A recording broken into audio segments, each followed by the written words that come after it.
नमस्कार, STB news देख रहे हैं आप। आज की प्रमुख खबरों के साथ मैं हूं नफीस अंजुम। आइए नजर डालते हैं सबसे पहले सुर्खियों पर।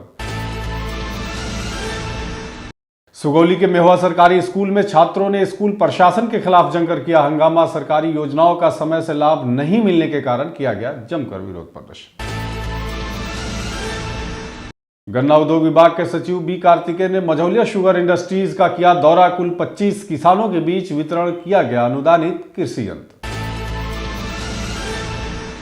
मझौलिया प्रखंड के धोकराहा पंचायत समिति सदस्य रिंकी सिंह पति टुन्ना सिंह ने संयुक्त रूप से रामकथा का किया उद्घाटन। मौके पर उपस्थित हुए सैकड़ों ग्रामीण। आगामी 6 मार्च को जनसुराज पार्टी द्वारा कल्याणपुर में किया जा रहा जनसभा का आयोजन। पार्टी के लोगों द्वारा ज्यादा से ज्यादा की संख्या में लोगों से आने की गई अपील। बीएसएफ बटालियन और कांस्टेबल प्रशिक्षण केंद्र के लिए किया गया भूमिका निरीक्षण। मौके पर पुलिस महानिदेशक और पुलिस अधीक्षक ने दिए कई आवश्यक दिशा निर्देश। और मोतिहारी में द जावेद हबीब सैलून का हुआ भव्य उद्घाटन। शहरवासियों को अब मिल सकेगी विश्व स्तरीय सौंदर्य सेवाएं।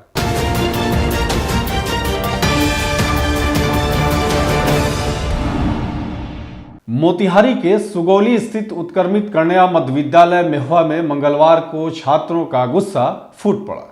इस दौरान विद्यालय में बुनियादी सुविधाओं की कमी और प्रशासनिक लापरवाही को लेकर छात्रों ने हंगामा किया और तोड़फोड़ भी मचाई। छात्रों का आरोप था कि विद्यालय में पढ़ाई की समुचित व्यवस्था नहीं है, मध्याह्न भोजन घटिया गुणवत्ता का दिया जाता है और कई सरकारी योजनाओं का लाभ उन्हें नहीं मिल रहा है। वहीं विद्यालय में हंगामा कर रहे छात्रों और उनके परिजनों ने विद्यालय प्रशासन पर कई गंभीर आरोप लगाए हैं।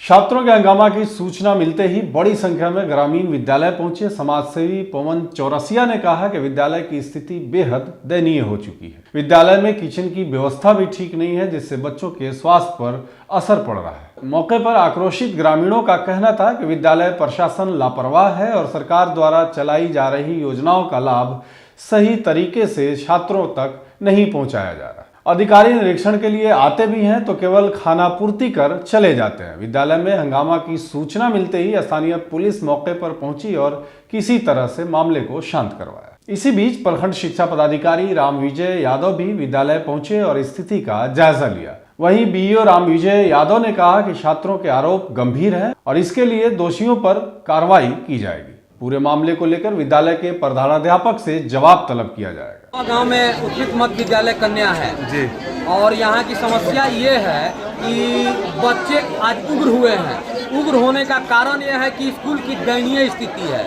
स्कूल की इतनी दयनीय स्थिति है कि एक रूम में 3 क्लास चल रहा है। ये पहली उग्रता हो गई। दूसरी, भोजन की व्यवस्था ढंगर नहीं है। किचन की स्थिति एकदम बदतर है। क्लास 6, 7, 8 के बच्ची के लिए शौचालय नहीं है। शौचालय एक है भी तो उसमें एनी टाइम जो है तो ताला लगा रहता है। ठीक है, बच्चे का जो ड्रेस का पैसा है अभी तक नहीं मिला है। शायद बच्चे के लिए बैग, कॉपी और किताब आए हैं, वो भी नहीं मिला है। बच्चे के लिए मुख्यमंत्री पर्यटक योजना आता है, उसके लिए अभी तक बच्चे कभी घूमे ही नहीं है। बच्चे लोग की पैसा नहीं आ रहा है। लेटरिन साल भर से बंद है। अच्छा, इसीलिए बच्चे सब यहाँ का विरोध किया। हम मानव अधिकार से आते हैं। अच्छा, तो हमको पता चला है तो यहाँ पूरा मास्टर लोग आया हुआ है। नहीं, आज नहीं है। आज पूरा मास्टर नहीं है, 4 ही मास्टर। ये सिक्योरिटी सारा बन रहा था। अगर मुँह लाने बाहर जाता रहा पोखरा और नहीं खेलते रहा जाता रहा। का पढ़ाई लोगन मास्टर, ना स्कूल के सफाई होता, ना कुछ ना कहीं। बहुत बार कंप्लेन भैल बा। जब लड़का सब पैसा जब नहीं मिलल तो बाद में सब तोड़फोड़ भैल बा। लड़का तोड़फोड़ मास्टर के खिलाफ सब कुछ कमी बारे, खिचड़ी उचड़ी सब किताब कॉपी सब कुछ के में गलत बहुत बार। अपने एजेंट के हैं? हाँ, एजेंट। क्या नाम है? राम कुमार साहब। बिहार सरकार द्वारा किसानों को खेती के नए नए औजार खरीदने में मदद की जा रही है। इस दौरान सरकार कई तरह के कृषि यंत्र पर सब्सिडी भी दे रही है, जिससे किसानों को सस्ते दामों पर कृषि यंत्र मिल सकें। उक्त बातें मझौलिया शुगर इंडस्ट्रीज में आयोजित किसान गोष्ठी के दौरान गन्ना उद्योग विभाग के सचिव बी कार्तिकेय धनजी ने संयुक्त रूप से मझौलिया शुगर इंडस्ट्रीज में 25 किसानों के बीच अनुदानित कृषि यंत्र वितरण करते हुए कहा है। उन्होंने कहा कि गन्ना किसानों के लिए फायदेमंद है। गन्ना की खेती में ड्रिप विधि का इस्तेमाल करने से सिंचाई में पानी की खपत कम होती है। गन्ने की खेती में उर्वरक की भी कम जरूरत होती है और पैदावार भी बढ़ती है। इसकी खेती में फायदा लेने के लिए किसानों को सरकार की योजनाओं का लाभ उठाया जाना चाहिए। गन्ना यांत्रिकरण योजना हमारे गन्ना किसानों के जीवन में एक महत्वपूर्ण बदलाव लाने की दिशा में कदम है। यह पहल किसानों की श्रम लागत कम कर उसकी आय बढ़ाने में सहायक सिद्ध होगी। किसानों को खेत की तैयारी से लेकर गन्ने की कटाई तक के सभी आवश्यक आधुनिक यंत्रों पर अनुदान दिया जाएगा। इस दौरान गन्ना मूल्य भुगतान के बारे में पूछे जाने पर किसानों ने कहा कि इस बार तीसरे दिन उनके खाते में भुगतान चला जा रहा है। वहीं unit head doctor JP Tripathi ने कहा कि कृषि यंत्र में ridger, power weeder, ratoon management divider, sugar cane cutter, engine operator power आदि यंत्र उपलब्ध हैं जो गन्ना विभाग से संपर्क कर लिए जा सकते हैं। मौके पर संयुक्त ईख आयुक्त जेपीएन सिंह, सहायक ईख आयुक्त रेमंत झा, सहायक निदेशक बेतिया श्री राम सिंह, इकाई प्रमुख मझौलिया डॉक्टर जेपी त्रिपाठी सहित सैकड़ों किसान उपस्थित थे। देखिए, यहाँ पर मझौलिया शुगर फैक्ट्री में आज हम लोगों ने किसानों के बीच जो मुख्यमंत्री गन्ना विकास के लिए यंत्र वितरण कार्यक्रम जो योजना चल रही है हमारी सरकार की तरफ से, उसके तहत किसानों को यंत्र दिए जा रहे हैं। आज 19 किसानों को यहाँ पर अलग अलग तरह के यंत्र दिए जा रहे हैं, जिसमें स्प्रे भी है, पावर वीडर भी है, रेजर भी है, लेवलर भी है। और इन सब के साथ एक गोष्ठी की गई जिसमें इनसे सजेशन भी लिए गए कि इनको इस प्रक्रिया में, इस यंत्र की सूची में और क्या जोड़ना है, इसमें और क्या इनको चाहते हैं कि इसमें और ऐड हो सके ताकि उनको ज़्यादा लाभ मिले।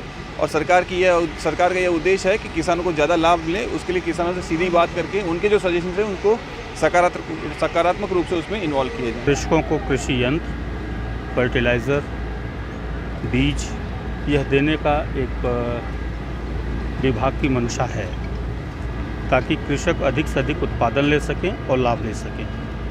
इसी के आलोक में आज गन्ना उद्योग विभाग के सेक्रेटरी, जॉइंट केन कमिश्नर, एडीए और केन ऑफिसर्स आज चीनी मिल में कृषकों के बीच में आए हैं ताकि कृषक इस योजना का पूर्ण लाभ उठाएं और अपना उत्पादन बढ़ाएं। कितने किसान सर लाभान्वित हुए? अब तक लगभग 54 किसान लाभान्वित हो चुके हैं और इस योजना में हम चाहते हैं कि इस क्षेत्र के जितने भी कृषक हैं वह पूर्ण रूप से अपना सहयोग प्रदान करते हुए जुड़ें। मझौलिया प्रखंड अंतर्गत धोकराहा पंचायत में श्री 1008 श्री मूर्ति प्राण प्रतिष्ठा सविष्णु महायज्ञ को लेकर रामजानकी मठ, कमला बाबा मठ, भलोई में विष्णु महायज्ञ के दूसरे दिन रामकथा मंच का उद्घाटन धोकराहा पंचायत के समिति सदस्य रिंकी सिंह, पति समाजसेवी टुन्ना सिंह ने संयुक्त रूप से फीता काट कर किया। अपने संबोधन में टुन्ना सिंह ने कहा कि विष्णु महायज्ञ करने से भगवान विष्णु की कृपा मिलती है, इससे समस्त कामनाएं पूरी होती हैं और जनधन में भी वृद्धि होती है। यज्ञ से कई जन्मों के पाप का अंत होता है और जीवन की सारी विपत्तियों का भी नाश होता है। यह प्रकृति के निकट रहने का साधन है तथा इससे आत्मा की उन्नति और ब्रह्म ज्ञान की प्राप्ति की दिशा में मार्गदर्शन भी मिलता है। मौके पर उपस्थित सहायक आचार्य सुमन तिवारी ने बताया कि यज्ञ से शांति और भाईचारा बढ़ता है तथा सुख समृद्धि बढ़ती है। वहीं इस मौके पर मंच का संचालन मनमोहन बाबा ने किया तथा आगंतुक अतिथियों को पूजा समिति द्वारा अंगवस्त्र देकर सम्मानित किया गया। इस मौके पर पंकज सिंह, पप्पू सिंह, धनपत भगत, विजय कुशवाहा सहित सैकड़ों की संख्या में स्थानीय ग्रामीण भी उपस्थित थे। पहिलका बार ऐसा का मौका आई कि बाबा यहाँ भलोई आके हमने के जग करे के मौका देने और जग के सफल बनाओ। गांव का भी पूरा धन्यवाद। गरीब जितना सहयोग दिलक सब लोग हम चरण बंदन करतनी, बहुत खुशी बा। हम ये चाहे हम आगे भी ये योग होके हमने से जितना भी सहयोग हो सके वो हम ये करेंगे, तैयार बनी सब।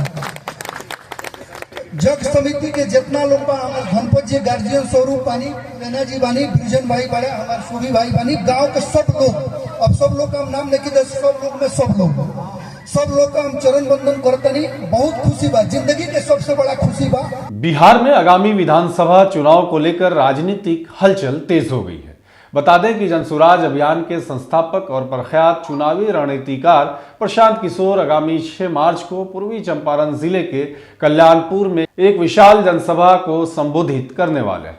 वहीं इस कार्यक्रम को सफल बनाने के लिए जनसुराज के नेता, कार्यकर्ता और समर्थक पूरी ताकत से जुट गए हैं।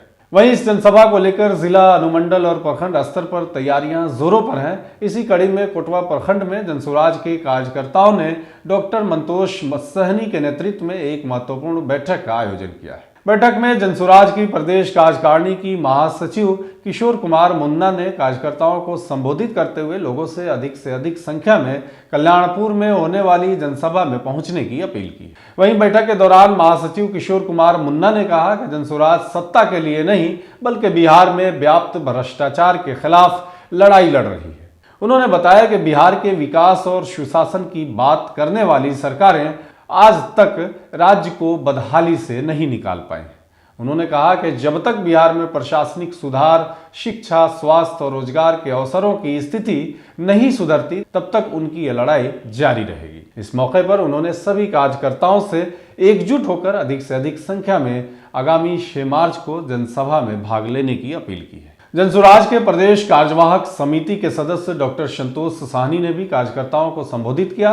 उन्होंने कहा कि प्रशांत किशोर बिहार को एक नई दिशा देने के लिए संघर्ष कर रहे हैं और इसी क्रम में वह 6 मार्च को कल्याणपुर में विशाल जनसभा को संबोधित करेंगे। उन्होंने दावा किया कि इस जनसभा में कल्याणपुर विधानसभा क्षेत्र से हजारों की संख्या में लोग शामिल होंगे। आगे उन्होंने कहा कि हमारी टीम जनसभा की तैयारियों में जुटी हुई है और यह सुनिश्चित किया जा रहा है कि यह कार्यक्रम हमारा ऐतिहासिक बने। कल्याणपुर के बाकरपुर मध्य विद्यालय खेल मैदान में प्रशांत किशोर जी 6 मार्च को यानी परसों आएंगे और जनसुराज उद्घोष सभा को संबोधित करेंगे। उसके लिए प्रखंड वाइज गांव-गांव जनसुराज के कार्यकर्ता लगे हुए हैं तैयारी में।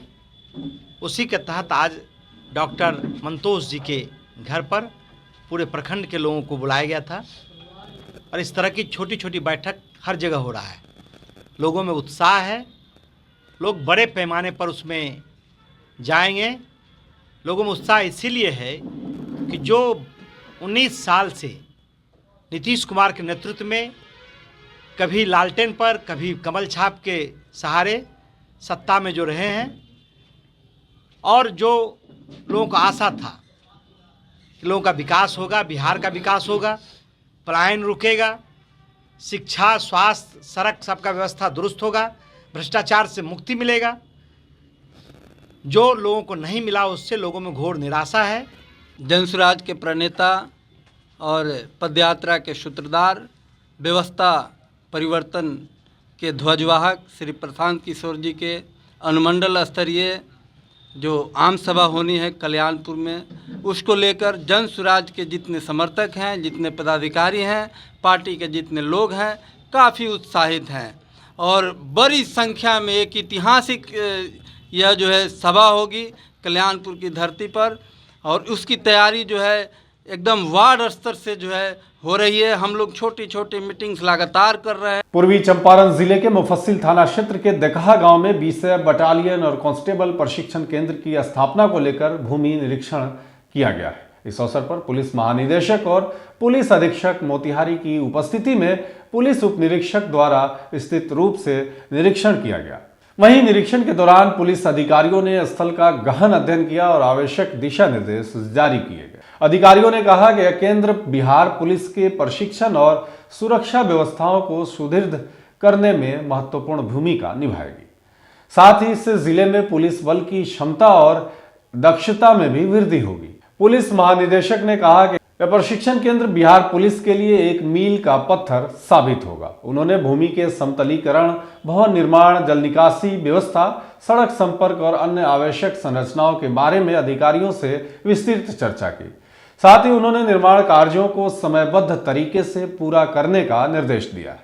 वहीं पुलिस अधीक्षक ने कहा कि यह प्रशिक्षण केंद्र पुलिस बल को आधुनिक सुविधाओं से लैस करेगा, जिससे पुलिस कर्मियों को प्रभावी प्रशिक्षण प्राप्त हो सकेगा। उन्होंने कहा कि इस केंद्र को बनने से न केवल पूर्वी चंपारण जिला बल्कि पूरे बिहार के पुलिस कर्मियों को लाभ मिल सकेगा। हेयर और ब्यूटी के क्षेत्र में अंतर्राष्ट्रीय पहचान रखने वाले प्रतिष्ठित brand the Javed Habib salon ने मोतिहारी के राजेंद्र नगर बैंक रोड में अपने नवीनतम लग्जरी सैलून का भव्य उद्घाटन किया है। यह सैलून शहरवासियों को उच्च गुणवत्ता वाली हेयर, ब्यूटी, स्किन केयर और मेकअप सेवाएं प्रदान करेगा।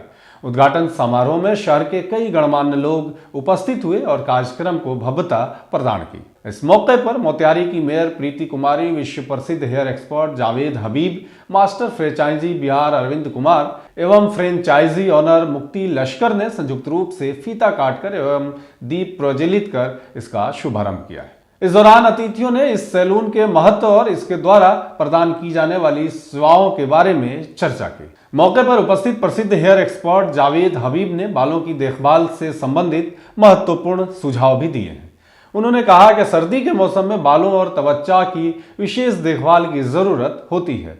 बहुत से लोग ठंड के कारण गर्म पानी से सिर धोते हैं, जो एक आम गलती है। गर्म पानी से सिर की त्वचा और शुष्क हो जाता है, जिससे खुजली और रूसी की समस्या बढ़ सकती है। बालों को ठंडे पानी से धोने से उसकी नमी बरकरार रहती है और नुकसान से बचाव भी होता है। आगे उन्होंने बताया कि बालों को हेल्दी बनाए रखने के लिए हेयर स्पा बेहद आवश्यक है। अगर आप अपने बालों को प्राकृतिक रूप से मजबूत और चमकदार बनाना चाहते हैं तो बाल धोने से 10 मिनट पहले हल्का तेल लगाना सबसे अच्छा प्राकृतिक कंडीशनर है। इसके अलावा हफ्ते में एक बार हेयर स्पा जरूर कराना चाहिए, जिससे बालों को उचित पोषण मिल सके। मोतिहारी में हमारा इस सालों नंबर आज 2nd नंबर का इनॉग्रेशन हो रहा है। मेरा 2-3 दिन से बिहार का ट्रिप चल रहा है। कल हम लोग बक्सर में थे, जहाँ हम लोग अपनी सालों का इनॉग्रेशन किया। अगर हम लोग बिहार की बात करेंगे, बिहार के अंदर हमारे 110 शॉप चलते हैं। इसका मतलब ये है कि हमारा जो प्रोफेशन, जिसको लोग नाई का काम बोलते हैं, उसका इतना पोटेंशियल है यहाँ पर। बिकॉज यहाँ की जो लोग हैं ना, they are hungry for a brand. और आई थिंक कोविड के बाद में एक नई चीज़ निकल के आती है कि हम लोग सब अच्छा दिखना चाहते हैं। तो पैसा उसका पार्ट 2 है, लेकिन जो अच्छे दिखना है वो सबसे इम्पॉर्टेंट है। जावेद हबीब अगर ब्रांड की बात करेंगे, हम लोग जावेद हबीब की चलती है कम से कम 1000 शॉप चलती हैं। हम लोग 120 सिटीज़ के अंदर हैं, हम लोग 27 स्टेट के अंदर हैं। मतलब जहाँ पर भी आप बोलेंगे लोग अच्छा दिखना चाहते हैं, वहाँ पर पहुँचे में। तो जावेद हबीब इस तरह बिहार या यूपी या दिल्ली की ब्रांड नहीं है, ये पूरे भारत की ब्रांड है। तो अगर आप सच्ची में अच्छे बाल चाहते हैं बिहार के अंदर, बिकॉज बिहार के अंदर पसीना बहुत है या बाल बहुत टूटता है, तो 3 चीज़ें करनी चाहिए। पहली बात तो कभी रात को तेल मत लगाओ। जितना रात को तेल लगाएंगे इतने गंजे होंगे, जितना रात को तेल लगाएंगे इतने बाल ग्रे होंगे, नंबर 1। नंबर 2, कभी भी सूखे बालों पर तेल मत लगाओ। मतलब बालों पर तेल लगाने के लिए हमारे बाल गीले होने बहुत ज़रूरी हैं, जो कोई नहीं करता है। नंबर 3, बालों को रोज़ धोना चाहिए। अब आप मुझसे पूछेंगे धोना चाहिए, हमें शैम्पू करना चाहिए। शैम्पू करो, साबुन करो, कुछ भी कर लीजिए, लेकिन बालों को धोना चाहिए। बिकॉज जैसे हम बोलते हैं ना, स्वच्छ भारत, मैं पता क्या बोलता हूँ, स्वच्छ हेयर। और जितने हमारे बाल स्वच्छ होंगे ना, हमारे बाल इतने लंबे चलने वाले। तो आपको रोज़ शैम्पू करना चाहिए। अगर आपको डर लगता है शैम्पू से, साबुन कर लीजिए, जो आपको पसंद है। लेकिन एक ही चीज़ है, हमारे बाल स्वच्छ होने बहुत ज़रूरी है। आज के लिए बस इतना ही। तमाम तरह की खबरों और डिबेट्स के लिए जुड़े रहे STV न्यूज़ के साथ।